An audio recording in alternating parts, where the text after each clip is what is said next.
For more on this, we're now joined by Adam Hancock, freelance journalist based in Southeast Asia. Thank you so much for joining us on this podcast. Hello. Now, it's Australian Prime Minister's first visit to India since taking office. How do you assess the importance and the significance of this meet?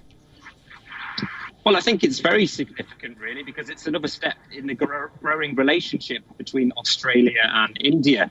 They're both seeking to boost economic ties and trade. Also, they're very aligned on security issues and defence.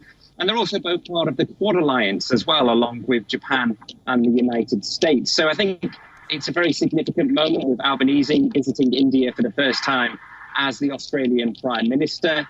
Also, back in Australia, politically, this visit could be important for Albanese as well.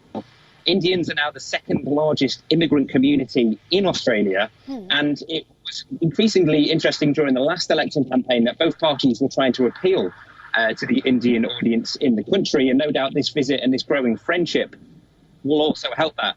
Both countries as well very concerned about the increased strength of China and their growing assertiveness in the Asia-Pacific region. So they've got lots to talk about in this visit. And don't forget cricket as well. Both very passionate about cricket. And that will be on the agenda with a visit to the Test match. Right, absolutely. Now, as I mentioned earlier, Australia is also looking to diversify trade and foreign investment partners. India is Australia's sixth largest trading partner. What sort of collaborations can we see between the two going forward?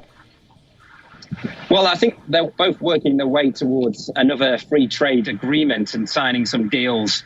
In Australia, is very, very keen to diversify its customers for its critical minerals, such as iron ore, for example. And so far, its biggest client is China, who is Australia's biggest trading partner. But they want to improve their other customers, get more in. And India is certainly an appealing market for Australia. And you only have to look at the size of the business delegation that are going along to India with Anthony Albanese, business leaders from across different sectors. And there's plenty of talk of deals being done, particularly around renewable energy, for example.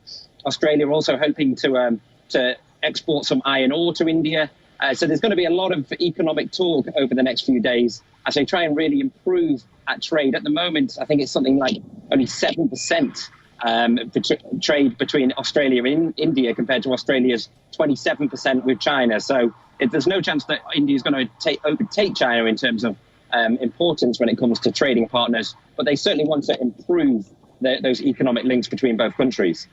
Right. Now, last month, the country, of course, as you mentioned as well, blocked Chinese investment in rare earth firm on national interest grounds. India and Australia are security partners, as you mentioned as well, through Quad. How do you assess this? Can we expect any formal pacts going forward? Well, there's no talk yet of any formal pacts being announced in this visit, but there's certainly going to be a lot of talk about defence. There's no doubt about it that Australia are concerned about China. That's why they're working so hard to build these alliances with the likes of India and the United States. As we were talking about earlier, they're both members of the Quad Alliance, which regularly meets, and they're seen really as a little bit of a counter to China and their increased dominance in the region. So I'm sure defence and security will be high up on the agenda when Prime Minister Albanese meets Prime Minister Modi.